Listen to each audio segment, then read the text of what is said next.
हरे कृष्णा। वेद सारथी में आपका स्वागत है। हम आपके समक्ष प्रस्तुत कर रहे हैं दैनिक कार्तिक कथा। आज कार्तिक मास का 14वां दिन है और आज हमारी चर्चा का विषय होगा श्रीमद् भागवतम का 10वां स्कंद, उसका 10वां अध्याय और 5वां श्लोक।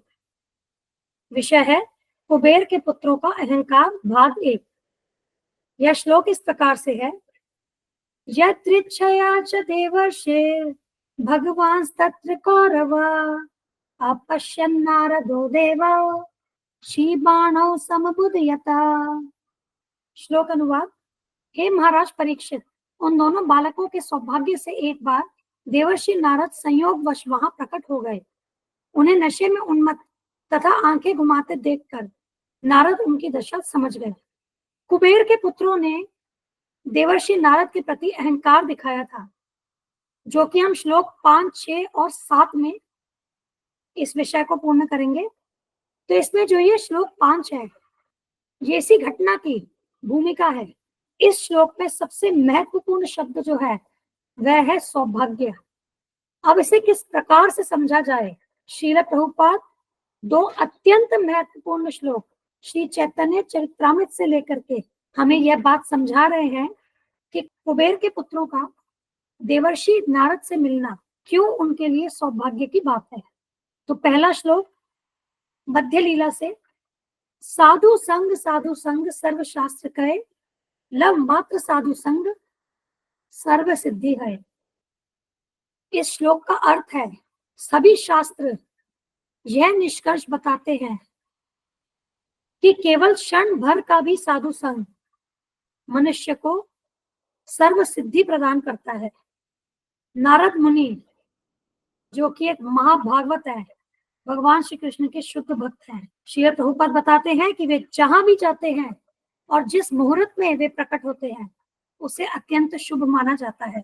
अब देखिए, यहाँ समझने की बात क्या है कि कुबेर के पुत्र तो अहंकार में थे, मदमस्त थे, गंगा जी जैसी पवित्र नदी में घृणित कार्यों में लगे थे, परंतु इनका सौभाग्य देखिए, इन्हें नारद मुनि जैसे महाभागवत का संग मिला। और दूसरा श्लोक जो श्री प्रभुपाद इसके भावार्थ में बताते हैं वह है, ब्रह्मांड भ्रमिते कौन भाग्यवान जीव, गुरु कृष्ण प्रसाद पाए भक्ति लता बीज। अनंत कोटि जीव अनंत कोटि ब्रह्मांडों में अपने कर्म के अनुसार भटक रहे हैं। कुछ स्वर्ग जाते हैं, कुछ नरक जाते हैं, अर्थात कुछ उच्च ग्रहों में जाते हैं, कुछ निम्न ग्रहों में जाते हैं। और ऐसे ही भटकने वाले लाखों जीवों में से जो अत्यंत भाग्यशाली होता है, उसे ही कृष्ण की कृपा से प्रामाणिक आध्यात्मिक गुरु का सानिध्य प्राप्त हो पाता है। और फिर कृष्ण तथा गुरु दोनों की कृपा से ऐसे व्यक्ति को भक्ति लता का बीज प्राप्त हो पाता है। हम अपना सौभाग्य किसे समझते हैं? धन दौलत को, सगे संबंधियों को, मित्रों को, यश को। परंतु शास्त्रों के अनुसार आप देख रहे हैं कि वास्तविक सौभाग्य क्या है? वास्तविक सौभाग्य है प्रामाणिक आध्यात्मिक गुरु का सानिध्य। क्योंकि हम इस भौतिक जगत में जन्म जन्मांतर से फंसे हुए हैं। हम अनंत जन्मों से यहाँ पर अलग अलग योनियों में, अलग अलग ब्रह्मांडों में विचरण कर रहे हैं। अब इससे बाहर कैसे निकले? अपनी वास्तविक स्थिति को कैसे पहचाने? कैसे समझे कि हम यह शरीर नहीं, हम आत्मा हैं, हमें आत्मा की प्रगति के लिए कार्य करने हैं? यह सब हमें प्रामाणिक आध्यात्मिक गुरु बताते हैं। और कृष्ण तथा गुरु दोनों की कृपा से हमें भक्ति लता का बीज प्राप्त होता है। और यहीं से हमारा आध्यात्मिक प्रगति का मार्ग आरंभ होता है, जिससे कि हम जन्म मृत्यु के चक्र से निकल सके। तो यहाँ पर कुबेर के पुत्रों को प्रामाणिक आध्यात्मिक गुरु नारद मुनि जी का सानिध्य प्राप्त हुआ। तो यहाँ श्रील प्रभुपाद कहते हैं कि उस बाग में कुबेर के दोनों पुत्रों को भक्ति का बीज प्रदान करने के लिए ही नारद मुनि वहां प्रकट हुए थे, यद्यपि वे दोनों नशे में उन्मत्त थे। तो आप यहाँ देख रहे हैं कि कुबेर के पुत्रों की ऐसी निम्न अवस्था थी, ऐसे निकृष्ट कार्य में वे संलग्न थे, परंतु नारद जी की कृपा देखिए, उनकी ऐसी स्थिति में भी वे भक्ति का बीज उन्हें प्रदान करने गए। श्रील प्रभुपाद कहते हैं कि संत पुरुष जानते हैं कि पतित आत्माओं पर इस तरह कृपा की जाती है। तो यहाँ पे जो नारद मुनि जी का कृपा का माध्यम है वो हम आगे के श्लोकों में पढ़ेंगे, और उसी के द्वारा ही कुबेर के पुत्रों का श्री कृष्ण के द्वारा उद्धार हो पाया।